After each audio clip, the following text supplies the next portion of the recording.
Meet Ali Banat, a friend of mine, a young Muslim born and raised in Sydney, Australia, who has lived quite a successful life. However, it was only recently that his life took a dramatic turn. This is Ali's story. Where are you at now with your life? What's happened to you? And at this point in my life, wallah, I've been gifted, alhamdulillah, by Allah, with cancer throughout my body, and I've changed my whole life to sort of helping people. Why do you call it a gift, Ali? And alhamdulillah, it's a gift because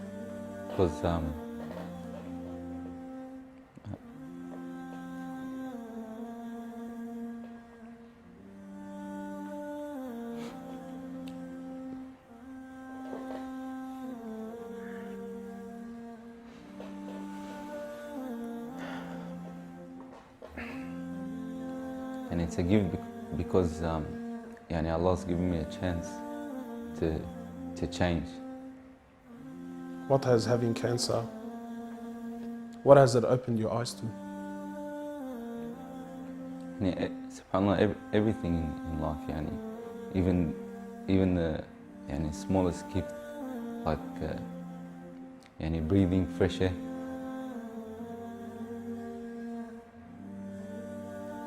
Do you feel like you used to take that for granted before?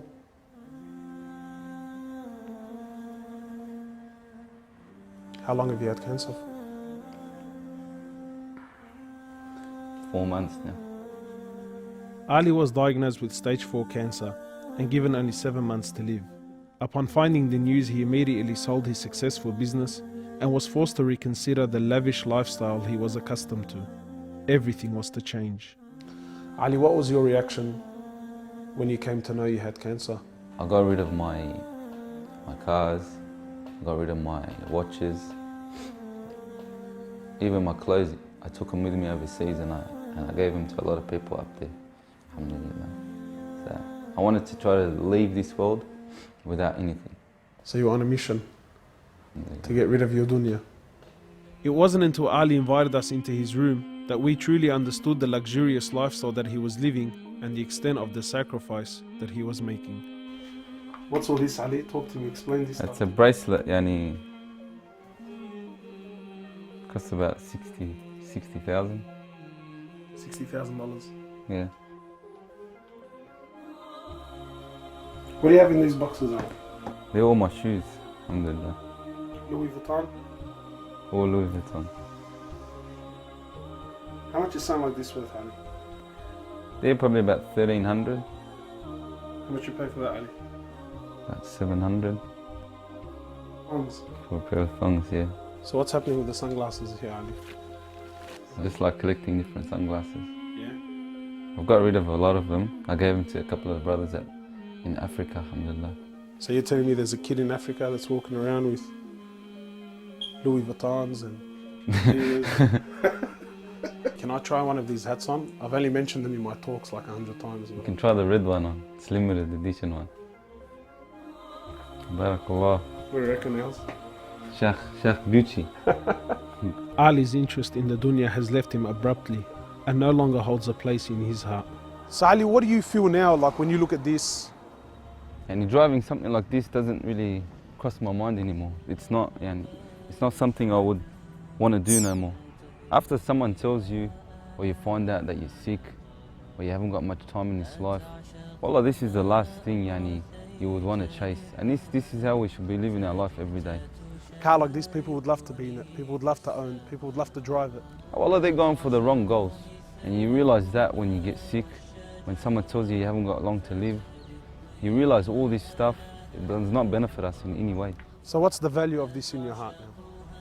This is worth one pair of thongs for a little African child with no thongs. Wallahi, it's worth more than me to see him smile with a pair of thongs than own one of these. Wallah al-Azim. Ali has since dedicated the remainder of his life and wealth to helping those who are far less fortunate than him. After an emotional journey to Africa, Ali has established a charity titled Muslims Around the World Project. The organization wasted no time in the construction of a masjid and a school in Africa to serve as an ongoing charity for him when he finally has to depart this world. Well, it all started from when I went to the cemetery when a brother that has cancer passed away. And I was at the cemetery and I was just thinking to myself, you know, after you go, there's nothing. There's no one there for you. No mother, no father, no brother, no sister, except for your deeds. And even your money is not going to be there for you. So the only thing that's going to be there for you is a sadaqah. And that's the only thing that's going to help you gradually through your time in the grave till you get to the ultimate destination. As the reality of death further sinks in, Ali spends most of his personal time in preparing himself for his final meeting with his Creator, Allah. The Prophet of Allah says, sallallahu alaihi wasallam, more or less, he says, he who loves to meet Allah, Allah loves to meet him.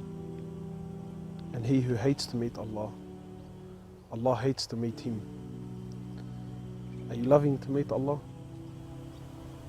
Because of this cancer, I've been advised by one of the brothers to take a special drug to help me with pain and stuff. And subhanAllah, it's very strong.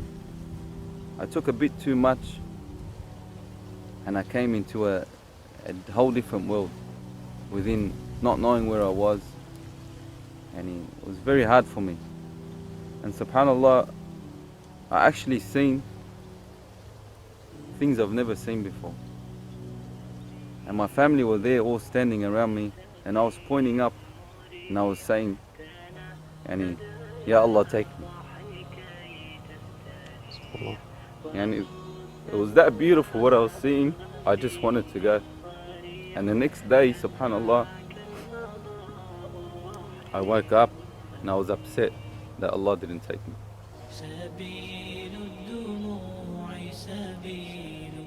Well, I ask Allah subhanahu wa ta'ala to purify you and to give you shifa and to keep you around us for a long time. Allah, may Allah subhanahu wa ta'ala reward you.